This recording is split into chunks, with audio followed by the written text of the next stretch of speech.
What is going on, everybody? It's Nothing But Skills, and in today's video we are going to be focused on the state of the game. So we'll have the best highlights from this state of the game. They talked about a lot of the changes coming, a lot of the fixes they are still working on even after this patch 8.4 that just dropped, and the new apparel event, the jungle event, that will be coming very shortly. The first thing they addressed was the glitch that is going around, so let's listen to what they had to say.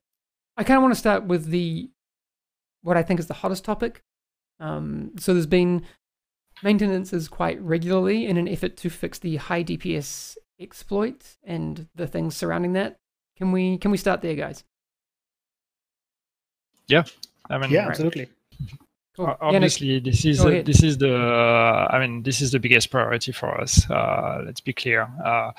It's not great. It's not great. I mean, it's since last week basically. This is one of the main things that the team has been working on. Of course, with the current situation, everything's a bit slower than we would like it to be, but still everybody's hard at work on that because we want to make sure we get this fixed properly as soon as possible. We had a few fixes that we deployed already that address some of the instances, but not everything, and people found new creative ways to have the same kind of exploit or trigger the same kind of issue again. So yeah, we're trying to get that fixed. We're making some good progress. We have more fixes coming. We are pretty excited about them. So yeah, hopefully, we should be able to deploy that, and maybe then we can all leave that behind us.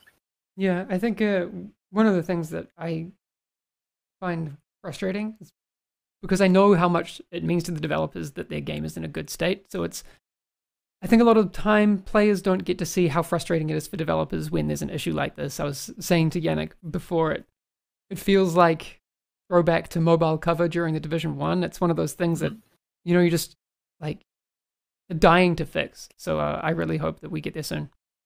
Yeah. And our priority, because I'm not blind to chat, and I know that some people are up for blood and want to know what we're going to do about people that are abusing the bug. But our priority right now is to fix the bug. That's really what we want to do. Once the bug is fixed, then we will look at the aftermath and what we do. But right now we just really want to focus all our energy and attention on getting that fixed. Mm-hmm. Would that also mean some solutions for leaderboards and that sort of thing? Yeah, I mean, we look at. Obviously, people have been already pretty vocal about what kind of measures they would like us to take afterwards. So these are all the things we will be looking at. But again, right now, first we fix it, and then we see. Mm-hmm. Okay, good to know. So on the for fix, those... I also want to say, because Yannick mentioned it earlier, like for us, what is also frustrating is just the current circumstances, right? Yannick brought up quite briefly, but working from home also just makes us a lot slower to react and test and do things that will also apply to leaderboards. So when we say we're looking into it, any investigation to that and making those changes, it will just take some time. Unfortunately, longer than we would like. But under the current circumstances, I'm very proud of the team of what they can do. But the reality is also that we just are at least a little bit more limited than we were before. It does make sense. Yeah, everything takes a bit longer. Yeah. So for those people who are still finding things in the game, when they do find issues, how should they be communicating it to the developers? Because I know there's been some conversation around that as well. Chris? Yeah, I think it's really important that for you to understand is that we don't have deaf ears. Like if somebody reports an exploit to us, it's not that we just brush it aside and just go our day long to not do anything. That's not what we do. My team, the community team, is looking at forums, social media, and all that stuff constantly. So, when those videos unfortunately hit then YouTube publicly, we also see them. For us to, prevent those things to happen, it would be better to reach out to us preventatively to, not have those things affect the whole community. And some people have been very good about this, and you can reach us several ways. You can use the support page to reach customer support. They will then inform us as well. We have the forums that you can put things in and then edit your posts so that we can reach out to you there as well. Additionally, obviously, there's Twitter where you can send us links from people, or you can DM some of us as well. Or on Discord, we have several people that are on Discord, and yes, the rules say don't DM any staff, but obviously this is a different kind of situations. If you find anything that is, game breaking, even if it's not an exploit, even if it's, and I use air quotes here, something that just is very breaking for you because it's a progression blocker or something, these things can be easily DM'd to us, and there's no repercussions that you have to fear for that, because we want to fix those things. But if we don't get the information, oftentimes for us, especially under the current circumstances, again, it's difficult to reproduce this. Yeah, I've been getting a bunch of DMs about the current issues and those sorts of things, so thank you to those people who've been sending them. Yeah. I know Yannick's probably super annoyed with me because I forward everything to him. He's like, yeah, man, I know, I got it. But I think one thing that's important to mention is also, especially because there's plenty of places where you can find us, and you can reach out to us privately on Twitter, on Discord, on all these kind of things as well. That's fine. The one thing that I think is important to mention is that even if we don't reply, that doesn't mean we are not looking at it, or we are not acknowledging the issue. It's just we get a lot of those, so it's hard to always reply privately to every single one. But if you send us something, and if we don't reply, that doesn't mean we're ignoring it. Usually, if you send us PM with a video or information on a potential bug or potential exploit or whatever, trust that we're taking it into account and we're looking at it. So it's really good to see that they are working towards fixing the issue and what they plan on doing to the leaderboards and the people who exploited it. We don't know going forward, but we do know that as of right now, the priority is to fix the glitch first and then deal with everything else afterwards. Cool. All right, I want to move on to the next thing I have on my list, which was the season rank resetting during the short maintenance. What happened there? Yeah, so last week on Tuesday, if you were online during the activation of the league / the invasion, you got your season rank reset. And that's obviously terrible, and we apologize for that as well. The fix for this that doesn't happen again was applied this week. So we had a 1-hour maintenance on Tuesday, very early, to prevent more people being reset at the time. And this should not happen anymore, so that's good.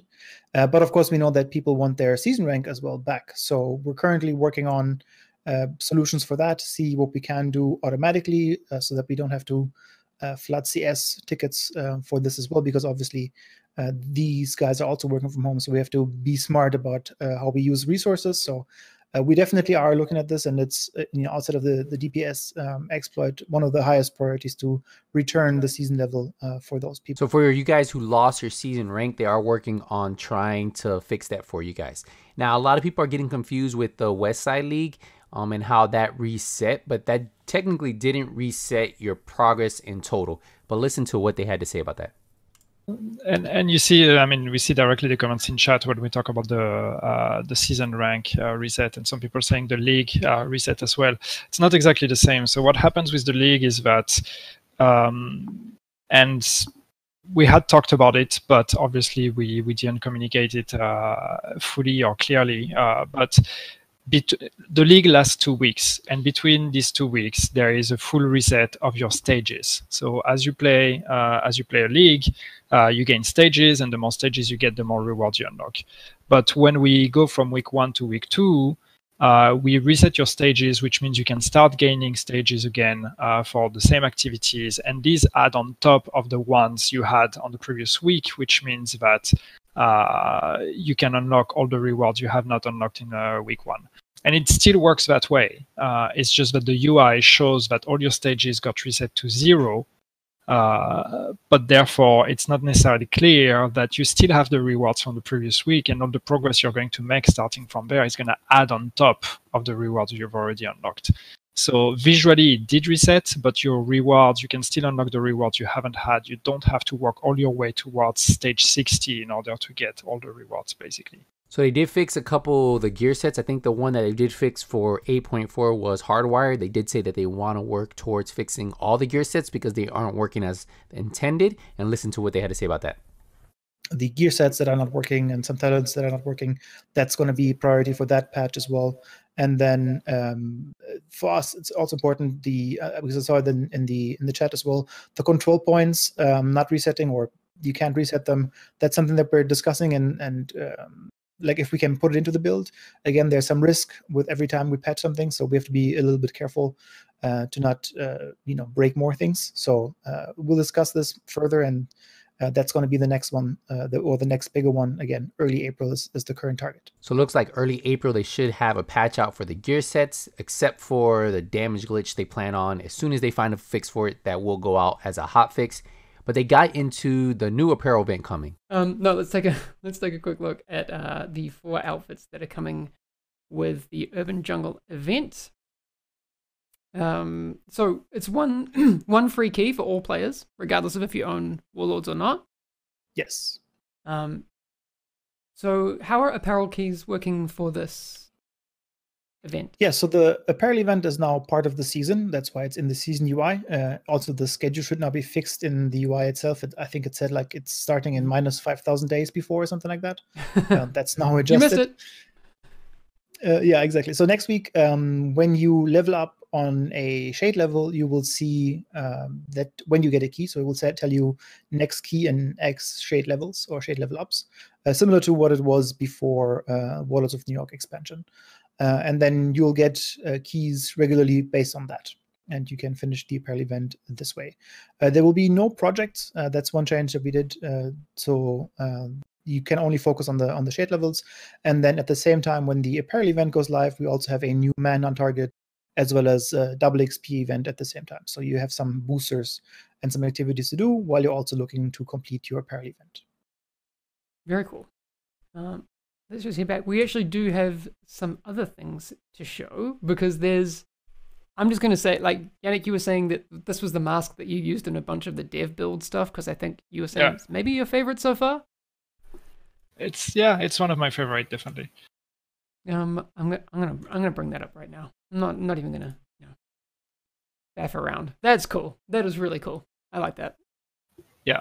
So I it's think, sorry, the good thing with it is that it actually works really well with the jacket from the Chrome outfit. Chrome outfit being one of the outfits that is part of this apparel event, and the jacket is like, it has this kind of like chrome effect, so it's a bit reflective, and so it works really good with this mask since it has this tape that is also kind of chromish on top. So it looks really good. That was my look for a lot of the internal tests and internal builds we had before the release of Warlords of New York. It's really cool. My question that I had on this one was because I know, given our current system, you can't wear a hat with a mask, but this is all part of the same model, so it just applies everything to your head. But it looks this really, one takes really over cool. the full head. Yeah. So the 4 new outfits that you can get in the apparel event actually look pretty cool. I like the top left one, the reconnaissance. Hazard looks all right. Gorilla, a fan of. But yeah, those are the ones. But what I really was impressed with was the new mask. Finally, we get a mask that you can put a hat on with it. It looks really cool. Take a look at it. I think this is the first mask where we have a full mask and a hat with the headset going on with it. Definitely going to be one that I could see a lot of agents really enjoying and really liking. So just to reiterate, the event is going live on March 31st and ends on April 20th. So you'll have, a good 3 weeks to grind out all the pieces of that apparel event. So the global events from March 31st to April 20th. They also finished off with saying that balancing is a high priority for them, and they do want feedback with the new PvP balancing, with PvE balancing. They do want feedback from that, and they will constantly balance to make the game better. Let me know what you guys think about all this from the state of the game. We're going to wrap up the video here. I just want to thank you guys again. But until the next Division 2 video, Nothing But Skills is out.